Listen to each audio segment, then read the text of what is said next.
নদী মরে গেলেও রেখা ফেলে যায়, কথাটি প্রমাণ করেই ছেড়েছে ভারত। সচিন টেন্ডুলকার, রাহুল দ্রাবিড়, গাঙ্গুলিদের পর এসেছে রোহিত কোহলিদের যুগ।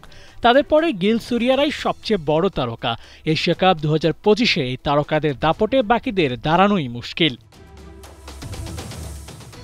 টিম ইন্ডিয়ার ব্যাটিং লাইনআপে শতকের ছড়াছড়ি। দলটিতে 5 জন ব্যাটার আছে যারা ইন্টারন্যাশনাল টি-20 ক্রিকেটে 12টি সেঞ্চুরি করেছে। ক্যাপ্টেন সূর্যকুমার যাদবের একারই আছে 4টি সেঞ্চুরি। ভাইস ক্যাপ্টেন শুভমান গিলের একটি, সঞ্জু স্যামসনের গোটা 3। শিবম দুবে, অভিষেক শর্মা, কার নেই শতক? ব্যাট হাতে দাঁড়ালে ওদের থামানোই যে কঠিন। দলটির ওপেনিং পেয়ার বেশ শক্ত। সঞ্জু স্যামসন, অভিষেক শর্মাদের জন্য পাওয়ার প্লে মানে প্রতিপক্ষের বোলারদের সামনে ছড়ি ঘোরানো, চকচকে নতুন বলের ছালবাকল তুলে নেয়া।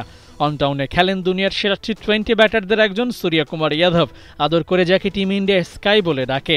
এরপরে আসে তিলক ভার্মা, রিঙ্কু সিং এর মতো ব্যাটার। ফিনিশিংয়ে হার্দিক পান্ডিয়ার মতো হিটাররা দায়িত্ব নেন। আসন্ন এশিয়া কাপে এই ইউনিটি যে কোনো দলের বোলিং লাইনআপকে নাজেহাল করে দিতে পারে। রান বন্যায় অপোনেন্টকে ভাসিয়ে দিতে পারে ভারত। প্রতিপক্ষ হিসেবে ওরা বেশ সহজ দলই পেয়েছে। ওমান কিংবা সংযুক্ত আরব আমিরাত এবার ভারতের সামনে কিভাবে দাঁড়াবে? পাকিস্তান কিছুটা ফাইট ব্যাক করতে পারে, তবে সেটিও মেন ইন ব্লুজ ব্যাটিং লাইনের সাথে পেরে ওঠার কথা নয়। ডিফেন্ডিং চ্যাম্পিয়নদের মূল শক্তি যে ওটাই, ম্যাচের 0 টু এন্ড মোমেন্ট। প্রতিটা মুহূর্তে যে কোনো প্রতিপক্ষকে ভরকে দিতে পারে টিম ইন্ডিয়া। এশিয়া কাপের সবশেষ আসরের শিরোপা গিয়েছিল ভারতে, এবারও তারাই হট ফেভারিট।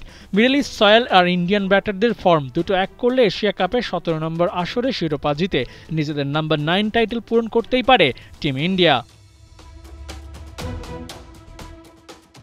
আবু নাইম, 71।